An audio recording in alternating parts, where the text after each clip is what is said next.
taong bayan is hindi lang kayo. There are always two sides of the coin. Bakit ba? Wala bang value yung mga taong bayan na nagsasabi na ayaw namin ng impeachment? Gusto nila? Ang ibabalyo ng Senado ay yung mga tao lang na nagsasabi na forthwith kuno yung impeachment na yan. Ano, kalimutan na natin yung ibang tao na majority na nagsasabi na ayaw namin ng impeachment dahil panggugulo lang yan sa ating bansa. Lalo tayo nagiging divided. Ipaintindi po natin sa lahat na due process. Kailangan dumaan po tayo sa due process. Hindi po tayo pwedeng palundag-lundag. What is the pleasure of the Honorable De La Rosa, sir? Thank you, Mr. President. Mr. President, according to Senator Cayetano, ito'y labanan ng mga abogado. Hindi po ako abogado, Mr. President, but I just would like to manifest my observation na to be fair to the Senate President, pag sinabi natin na you have an intention to delay the impeachment proceedings, I would like to state for the record, Mr. President, na 1 month ago pa, pinagawan mo na kami ng robe, Mr. President. Kasi excited na tayo na sumuot ng robe para to form the impeachment court. To be fair with you, Mr. President, you've been preparing for that. And yung schedule natin na naka-schedule sa Wednesday, which is 11, if we give the ruling today, whether ano ba talagang gusto natin, today or Wednesday, I support you, Mr. President, kung anong gusto natin schedule.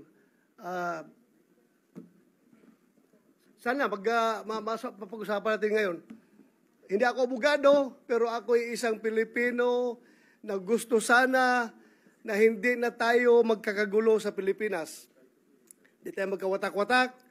At yung mga nagyayabang dyan, na sabi nila, gusto daw ng taong bayan, na ito ay talagang magkakaroon na kagad ng impeachment, taong bayan, ginagamit.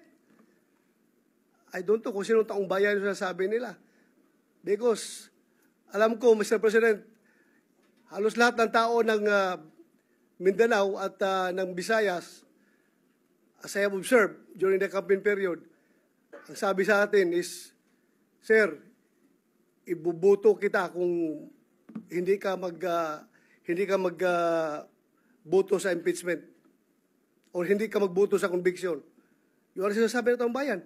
Kaya please, do not use the term taong bayan palagi because taong bayan is hindi lang kayo. There are always two sides of the coin. Bakit ba? Wala bang value yung mga taong bayan na nagsasabi na ayaw namin ng impeachment? Gusto nila? Ang ibabalyo ng Senado ay yung mga tao lang na nagsasabi na forthwith kuno yung impeachment na yan.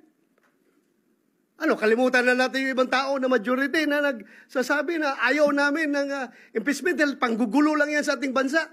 Lalo tayo nagiging divided. Lalo nasisira ang ating ekonomiya. Mga investors umaalis na dahil ang gulo ng Pilipinas. So yun lang po, Mr. President. I am 101% supporting you. What's your stand, Mr. President? Thank you, Mr. President. Senator Padilla, you may proceed, sir. Maraming salamat po, Ginoong Pangulo. Katulad po ng sinabi ni Senator Joel Villanueva, ako po ay hindi po ako abogado, katulad po ni Senator Bato. Pero sa maikling panahon ko po dito, lagi natin binubuksan ang ating rules. At yan po ang unang-unang dinala sa akin nung ako po ay nanalong senador at ako po ay pinuntahan ng sekretariat. Ang una pong binigay sa akin ay yung rules. Napaka-importante ng rules. Yan po ang unang-una talagang isinaksak sa aking ulo. At bukod po doon, tradisyon. May tradisyon dito na kailangan susundin mo, lalo ka na neophyte. Ngayon, ang tanong ko po, sa dalawang nangyaring impeachment, yan po ay kay Pangulong Estrada at kay Chief Justice Corona. Lagi pong dinadala doon sa Committee ng Rules.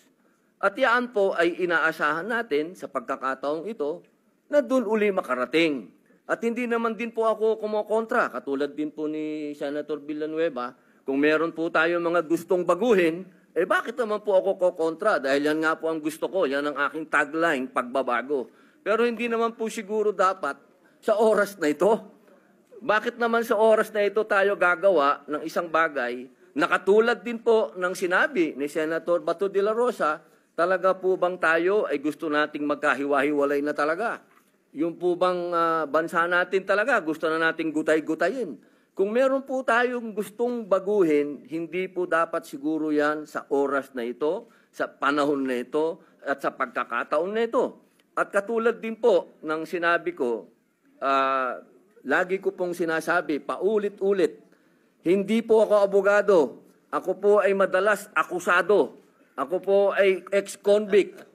Kaya ako po ay sanay sa korte. Ako po ay laging humaharap sa korte. Lahat po ng mga proceeding ng korte na abutan ko na hanggang po sa pakakakulong. Kailangan po siguro maipaintindi po natin sa lahat na due process. Kailangan dumaan po tayo sa due process. Hindi po tayo pwedeng palundag-lundag. Yun lamang po. Maraming salamat po, Ginoong Pangulo. Thank you, Senator Padilla.